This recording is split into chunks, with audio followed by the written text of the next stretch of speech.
By the beginning of 1966, Ronnie Kray was convinced that the twins remained invincible. Reggie wasn't quite so delusional. They knew the club, El Morocco, was doing well. Their protection racket still brought in the cash. The various frauds they got involved with were mostly lucrative. Yet Ronnie's illness, as usual, created a terrible unpredictability. The drugs he took couldn't keep him stable. As winter ended, he went into a deep, black depression. It got so bad he returned to live at Valence Road so that Violet could keep an eye on him. This might have been helpful, had it not been for a chance remark from one of Ronnie's associates who was visiting him at Valence Road. The man was probably trying to curry favor with Ron. That was how it went with the twins. Tiny morsels, tidbits, and information were passed on to them all the time. A verbal Twitter feed where the consequences could be lethal. On hearing that a minor East End villain called George Cornell had been seen in a local pub, the Blind Beggar in Whitechapel High Street, a horrific scenario ensued. Effectively, George Cornell was an old adversary of Ron's from many years earlier. On one occasion, Cornell had beaten Ronnie up very badly, something Ron would never forget. Nor had he overlooked a more recent story told him by another henchman, which was that Cornell had been overheard calling Ronnie a fat ploof. Paranoid and hyperactive, the news that Cornell was close by sent Ronnie into a frenzy. In his crazed mind, he was consumed by the fear that Cornell was out to kill him, so he decided that he'd better sort him out once and for all.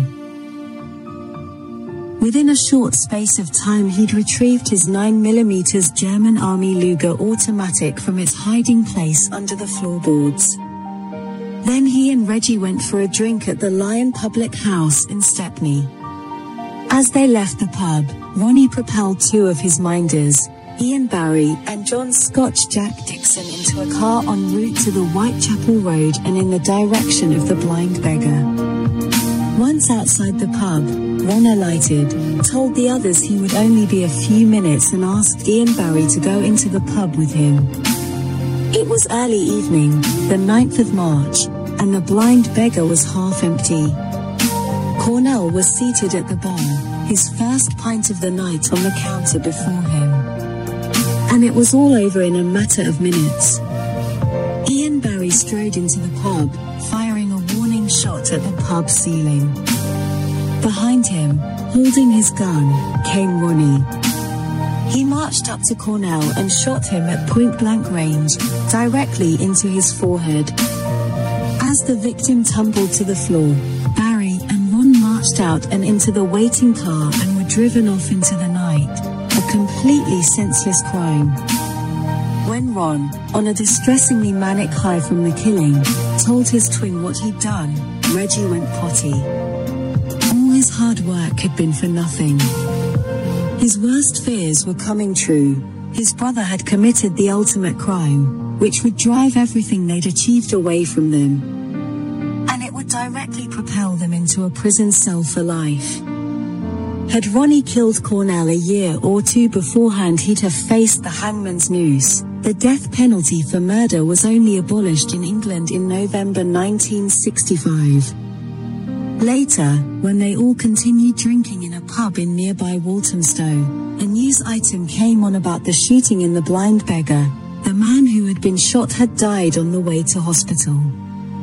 "That's good," Ron said. "Dead men can't speak." Yet when Reggie had stopped cursing his brother, he still did what he always did, a well-organized mop-up job. He told Violet that if the police came to the house, to say nothing. He organized a local safe house for Ron to lie low in and got him there, with a minder to keep an eye on him. Then he made sure that all the witnesses in the pub knew exactly what would happen to them if they opened their mouths about what they'd seen. If he was already troubled by his obsession with Frances, his compulsion to remain in control of her life, even as her doorstep Romeo, The killing of Cornell seriously compounded all Reggie's woes and fears. The Shays, he reasoned, had already done their best to wreck his marriage. Now Ron had lost control and he would have to look out for him even more carefully or he'd drag Reggie down with him. The madman was now in charge of the asylum. This was a pointless murder carried out by a homicidal schizophrenic. It wasn't even a brutal attack in a darkened East London street. It had been played out on a stage, in full view of the pub staff and customers, witnesses to the senseless slaying. It could have been an open and shut case as far as the law was concerned. Everyone in the East End heard what had happened, the rumors and the stories spread like wildfire. Yet the witnesses, too terrified of Kray retribution to open their mouths, could not tell the police the truth about how, in a half-empty pub, George Cornell lay dying from a gunshot wound on the floor. They were sorry but they knew nothing. On the 22nd of March, just under 2 weeks after the murder of George Cornell, Frances visited a firm of solicitors called Lowe and Company on Kingsland High Street, Dalston. The purpose of the visit was to legally change her married surname from Kray back to her maiden name of Shay by deed poll. I believe these two dates in March are connected. Frances and her parents would have heard all the gossip and stories about what Ron had done in The Blind Beggar. Being married to a criminal was bad enough, but being the wife of a man whose twin had committed murder, and seemingly got off scot-free put everything on a different level. At least, Elsie would have argued, Frances would no longer be a Kray. Their name, therefore their reputation, would be rescued. Once she'd sorted this out, Frances made it known to Reggie that she wanted a legal end to the marriage. The marriage had not been consummated, therefore there were grounds for an annulment. Typically, on hearing this, Reggie resorted to devious tactics. Okay, he said, he would handle the petition through his solicitors. He'd talk to them tomorrow. Of course, he did nothing to push this forward as she wished he would. Reggie Kray's marriage annulled, for non-consummation, no way. Bad for the image. He didn't even dare to think what Ronnie's reaction would be. Yet the death of George Cornell, while not directly connected to Reggie, told the Shay family, in no uncertain terms, that what they were dealing with had now gone way beyond anyone's control, including the law. The name change was merely a sad attempt to disassociate themselves from it all, to save the family from being besmirched by the twins' reputation. In the end, alas, this didn't work. Reggie Kray was far too cunning, as future events would demonstrate. There were other consequences as a result of the Cornell killing. That summer, there was a noticeable decline in the twins' fortunes. As much as Ronnie loved reliving the moment when he shot Cornell, there are ugly stories that he told people he reached orgasm when he pulled the trigger, and while he had convinced himself that his status as a gangster was now elevated by the murder, not everyone that did business with the twins saw it the same way. He'd pushed the boundaries way too far. Some of the twins' valuable minding contracts with club owners ended abruptly, with a big payoff, of course. Other business started to drain away. Ever mindful of their reputation, Ron started to scheme, to dream up ways to retrieve their standing, show themselves to the world as a force for good again. Yet again, his fantasy world took over. And in the midst of all this, Reggie ran between the two situations, trying to cope with Ronnie's mania and worrying about the health of his estranged wife. Despite all his efforts, he'd even persuaded her to take a short weekend trip with him, that spring, to Devon, where they visited the twins' old friend Frank Mitchell in Dartmoor prison. Frances remained, as she had been for some time, extremely nervous. There were bad headaches and frequent spells of bleak depression. She was now more or less dependent on her medication. The smallest thing could upset her, have her reaching for her packet of pills, legally prescribed by the doctors and now a consistent feature in her life. She was in a bad way. This visit to Mitchell, or the Mad Axeman as the press eventually dubbed him, took place partly out of Reg's loyalty to a fellow criminal but also because Ron had begun to draw up a plan designed to restore themselves in the world's eyes as good guys. Put simply, the plan was to help Mitchell escape from Dartmoor, get him into hiding in London and then, via the huge publicity their involvement in his escape would attract, their efforts would convince the authorities to release Mitchell. The former convict would then be free, and the world would know the twins could do virtually anything they wanted. It would enhance their prestige, give them even more power. The crazy plan, which preoccupied Ron throughout 1966, did eventually culminate in a very public and almost laughably easy escape from Dartmoor. However, it went badly wrong after that, resulting in the killing of Frank Mitchell. Once in hiding, Mitchell had proved difficult to control. Tragically, this resulted in his disappearance, by order of the twins, on Christmas Eve 1966. The police were never able to prove, beyond doubt, the full details of Mitchell's slaying. The body was never found. In 1996, Freddie Foreman admitted in his biography, Respect, that he and another gunman, Alfie Gerard, had killed Mitchell, as a favor to the twins. In 2000 he repeated his confession in a TV documentary. Because Foreman had already been acquitted of the deaths of both Mitchell and Tommy Ginger Marks, in the 60s, under the former double jeopardy rule, an English law that meant at that time that no one could be tried twice for the same crime, he was not prosecuted for the Mitchell crime, nor was there sufficient evidence to prosecute him for perjury. But all this lay ahead. Frances's problems had clearly worsened dramatically. In June 1966, she was admitted to a psychiatric ward at the then Hackney Hospital in Homerton High Street. The Hackney, which was closed down in 1995, was one of the largest NHS general hospitals in London at the time. Frances had already seen a psychiatrist at the Hackney Hospital the year before as an outpatient. But now the psychiatrist had decided it would be better for her if she was treated there as an inpatient. It is not clear whether this was because Frances had already experienced some sort of breakdown prior to admission, or whether she had talked of attempting suicide in one of her visits in the psychiatrist at the hospital's outpatients department. But she ended up staying in the hospital's psychiatric ward from June until September 1966. Michael, or Mick, Taylor is a 69-year-old divorced pensioner who grew up in London's East End and still lives there. Known locally as the sartorialist because of the way he always smartly trips himself out, he is one of the area's more colourful characters, a living reminder of the old days of the district. We had coffee together in the now ultra-fashionable Brick Lane where he told me his story of the time he too was a young psychiatric patient at the Hackney Hospital during the World Cup victory summer of 1966. He told me, in some detail, how he found himself falling for a lovely young woman who was being treated on the same ward.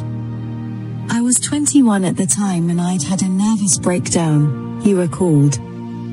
I'd suddenly cracked up after a family bereavement. They diagnosed me with a nervous disability. I didn't remember much about how I got there, but I wound up in the Hackney Hospital for 16 weeks.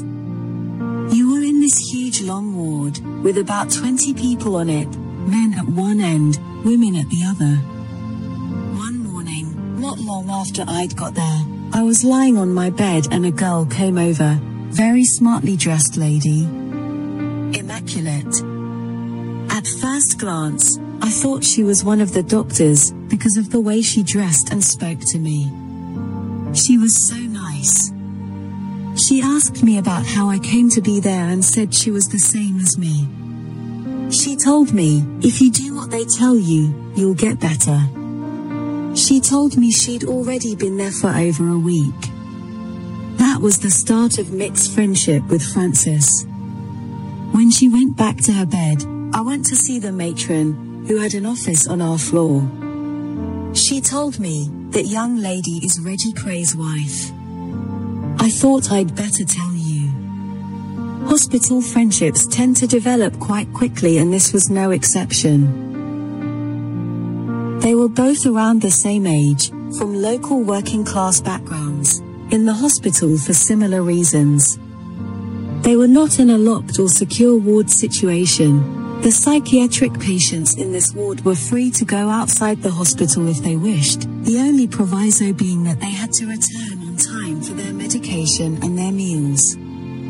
In those days, the Mental Health Act of 1959 permitted considerable discretion on the part of the hospital consultants as to how patients were managed, and changes to the Act, focusing on patients' rights, were not introduced until 1983. The matron's comments didn't trouble Michael. I wasn't really frightened by knowing Reggie was her husband, he explained. The same day, we went for a long walk outside and she started to talk to me about her life. She told me she was never in love in her life. He never had the time for her. He was always out, drinking, clubbing. She told me she would wake up in the morning when she was with him and find a gun or a hammer lying under the mattress. She said she was scared something might happen to her because of the life they were living. It was the uncertainty. And there was no end to it, arguments, violence. Reggie wasn't violent to her. But she said Ronnie was always threatening her, telling Reggie to get rid of her. Reggie treated her well. She could have anything she wanted. She never went to work, in a way he had her entire life. But she couldn't take Ronnie. Him and Reggie had to be together all the time. They were a fighting force. During those weeks in the hospital, Taylor said they were both given shock treatment, ECT, electroconvulsive therapy, as well as drug treatments 4 times a day. They'd give us drugs like Valium. The drugs made you docile. You saw a psychiatrist every 2 weeks. I had to sit in front of a group of people who would interview me, ask me questions. I had shock treatment twice. I didn't like it. You didn't really know yourself for a couple of hours until the effect wore off. My hair was pretty long then, and her hair was long and shiny. A kind of glue was used when they put the electrodes on your head, so that afterwards part of your hair was stuck together. She managed to get it off. She really cared about herself, her appearance. One week I remember her having it twice, then once the following week, but I think she had it more than that, over 5 or 6 weeks. She said it made her forget about the life she was living. She was so scared. Mick Taylor also recalled that Frances had confided that nothing had ever happened with Reggie. They never consummated the marriage. I felt so sorry for her. She was a good-looking girl, small, cuddly, warm. I can still see her now, wearing a bright red jacket with a tartan skirt with black slingbacks, quite high. The shoes cost a lot of money. All her clothes were immaculate. She told me she was going to go in for a divorce. She was going to sort that out. The marriage was over. There was never any love there. She told him, Taylor explained, that she wasn't scared of Reggie but of Ronnie. Why he married her, I don't rightly know. She said every time they went out as a couple they were never actually together. He had to go here, there, she would be sitting there with people around her. But never her husband. Everywhere she went she'd have minders, people driving her around. At home she was either with a minder or someone else, family. She told me she was scared of Mrs. Kray. She could never do anything without her knowing. Wherever she went people would point, "There's Reggie's wife." That summer, the pair wandered around the area during the day, enjoying each other's company away from the hospital ward. We'd go for a walk across Hackney Marshes for a couple of hours. We even went to the Spread Eagle pub next door, but the governor of the pub, once he found out who she was, told us to stop coming. I wanted to take her to meet my family, but they were also too scared to even meet her. Her mum would come to see her every other night for an hour or so. Her mum was very quiet, but she had a fierce look on her face. Her dad, Frank, was a quiet man too. Her brother and his girlfriend came to visit too. Sometimes they'd come on their own, without each other. I got on well with them, they seemed like very nice people. But I could see her mother didn't like me, I guess because she saw how friendly we were. On weekends they were sometimes allowed to go back home if they wished. Mick recalled the twins visiting Frances on 2 occasions. The first time they came, they talked to Frances downstairs, away from the ward. The second time, she spotted them walking into the ward from the other end, and then she went a bit haywire. I remember her pushing Ronnie out of the way. "Go away." Then she started crying. But Ronnie was Reggie and Reggie was Ronnie. You couldn't divide them. Ronnie made sure of that. All the staff at the hospital were aware of the friendship. They did warn me, "Don't do anything stupid or get involved in any way, Michael. Behave yourself," they said. And I did. I knew I had to do that from the very beginning. I was scared of the Krays. But I was a patient in Hackney Hospital. They certainly didn't make themselves busy when they came in. They came in like gentlemen. As far as Reggie was concerned, I was a mental case. They couldn't touch me. Or her. As their friendship developed, Frances confided that suicide had been in her thoughts. But she said she didn't have the guts to do it. Reggie had taken her to a Harley Street specialist, but she said the drugs he was giving her were making her worse. When she told them this at the hospital, they didn't want to know. She told me the drugs the West End doctor gave her made her high, then low, then depressed. She suffered a lot, in a way. The drugs were too powerful, mucking her head up. For all this, Mick Taylor vividly remembered the happiness of their short time together that summer. She'd buy me the odd gift, a tie, a handkerchief. Someone would always bring her whatever she needed in cash. I'd buy her the odd meal. One day we went to Bloom's in Whitechapel. Another time it was Leon's tea shop, near Aldgate Station. She was quiet, but she wasn't a stupid girl. When you talked about things, she knew what she was talking about. Part of her was quite religious. There was a church at the back of the hospital. We used to go and sit there sometimes. When you went out, she always walked on the inside as we went down the road. As a Cockney, you were taught certain things as a boy, how to behave, chivalry towards women. We respected each other. He told me the relationship gradually developed into displays of physical affection. Yet he was acutely conscious of where the lines were drawn. There was a bond between us. She made me happy. I do remember the day I first kissed her, on the grass at Hackney Marshes. "I am glad I met you," I said, then we kissed. She said, "I'm glad I met you too." She needed that affection. It didn't go further than kissing and cuddling. I suppose it could have happened, but I thought if I had done anything it would have been dangerous. She wasn't divorced. She said that if anything happened to him, she would have her freedom. She did have plans in her mind. We even talked about moving out of London, where no one knew us, things like that. But she never got to do anything. It never happened. A little after 3 months later, both were discharged from the hospital. She went home and I went to stay at my brother's place at the Guinness Trust, behind Moorfields Eye Hospital, Mick continued. I missed her. Times like that in your life, you don't forget. People knew about our friendship, yes.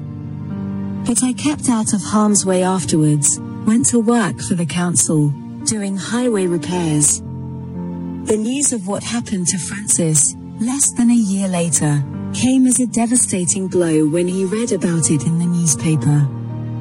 I couldn't believe it at first. But when something like that happens, you have a sense that it's meant to happen. Knowing her, in a way, made me grow up. You start to realize what's right and what's wrong, and be honest with yourself. For me, it shook me into getting back on track. I stopped taking the medication and got on with my life. She would have made me a good wife. I do know that.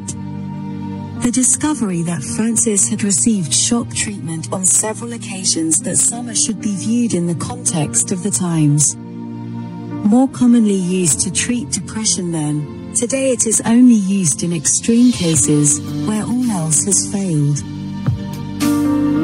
Its use declined over the years as new drug treatments were introduced and were shown to be more effective and with fewer side effects. ECT has been demonized because it was overused. Some people did get chronic memory loss afterwards, explained psychiatrist Trevor Turner. Also, they used to give it without modifying drugs, which resulted in shaking, foaming at the mouth, very scary reactions, and people have retained that powerful image of it. And the idea of having electricity shot through your brain feels pretty barbarous. So it has a bad press. It was more its nature, rather than side effects, that generated its demise. It sounds like she wasn't getting better on 2 or 3 different types of medications, so a course of ECT had a 50-50 chance of helping her. What they'd have been hoping for is to get her sufficiently less depressed not to need the drugs. One side effect would be loss of memory around the time the person had it. But it would come back.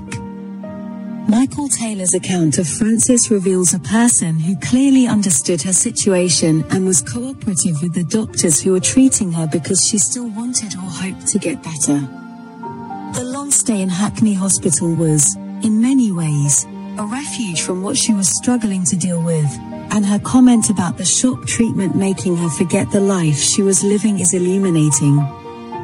Not only had she admitted to Mick Taylor that she was already contemplating suicide as a way out, but also that it was obvious to her that the treatment for her depression offered various ways of forgetting for good. Yet the young woman who came out of hospital that autumn just before her 23rd birthday was, sadly, nothing like the beautiful bride of David Bailey's photos. She did lose a lot of weight after she came out of Hackney Hospital, remembered Rita Smith. I saw her in the car and, looking at her, you could tell she wasn't getting better. She was far away. Maureen Flanagan remembered seeing Frances briefly at Valence Road that autumn. On the day in question, Reggie was nowhere to be seen. Either she'd just popped in to say hello, she recalled. Or maybe Violet had been in touch, asked her round. She didn't look like the girl I'd met a few years before. She looked drawn, like someone who had just given up. It was all too much for her. She could never be scruffy or untidy, but she had no makeup, pale, white as a ghost, like a little will-o'-the-wisp, not really there. After she'd gone, I said to Violet, "She doesn't look like she's with us." "I thought that," said Violet. She looked weak, like she should be in hospital.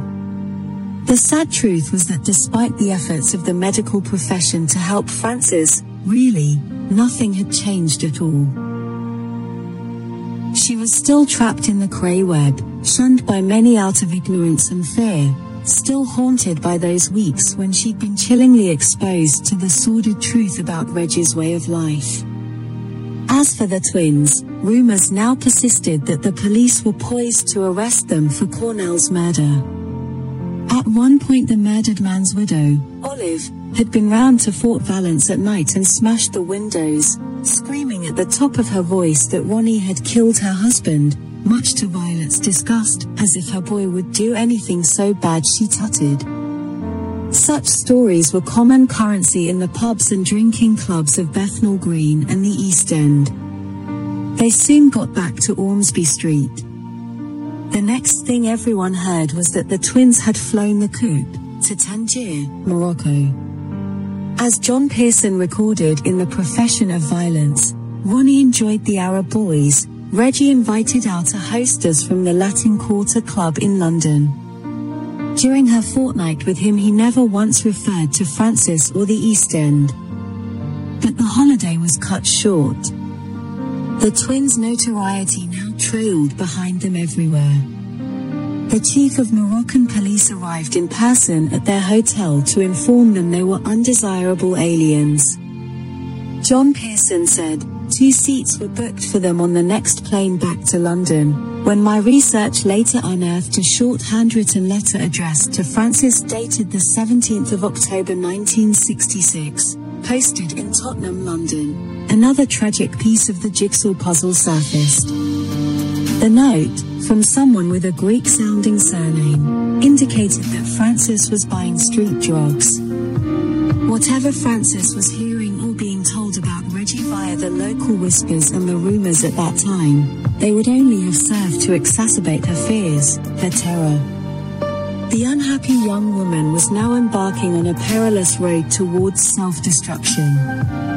Sorry I didn't meet you last Saturday. If you want those pills, I'll see you this Saturday, the 22nd of October. I'll get them this Friday. I will meet you outside the Odeon Cinema at 3 p.m. Be there. P.S. If you want to answer back, write to me. Please answer if you are not coming. The same day the note was posted, the 17th of October, Frances was admitted to St. Leonard's Hospital in Nuttall Street, Kingsland Road, as a result of an overdose of barbiturates she had taken at Ormsby Street.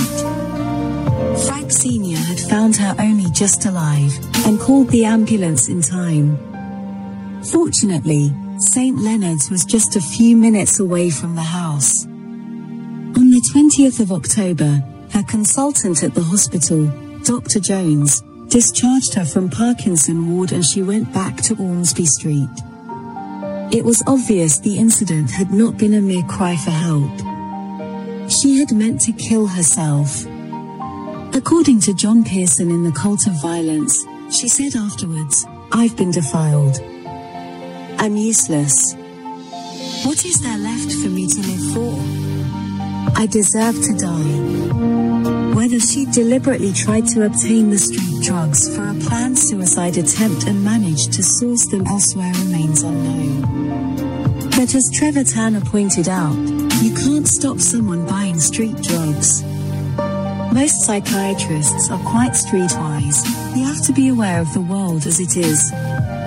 So if you are prescribing drugs, even in very small amounts, in the end people can always get more. Reggie, on hearing the news of Frances's attempted suicide, had rushed round to see her at St. Leonard's. No, he was told firmly by hospital staff, he couldn't see his wife right now. She was far too frail. Off he went into the night, raining verbal blows on Frances's parents again and again. Like a spoilt child whose favorite toy was being denied him, he was driven back to Valence Road where he reached for the gin bottle, ranted, cursed and heaped his rage, yet again, on the chaise, his wife's innocent family. The truth was, tragedy and retribution were now about to engulf everyone. But the only retribution ahead would be that of the law.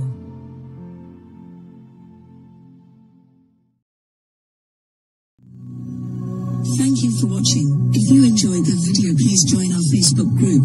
It's called Krays Crime Lords of London. We're a friendly moderated group with over 1,000 Kray and other celebrated gangster videos available for view. There's also thousands of images in the photos sections. The link for the group is in the YouTube description section. I hope we see you there soon.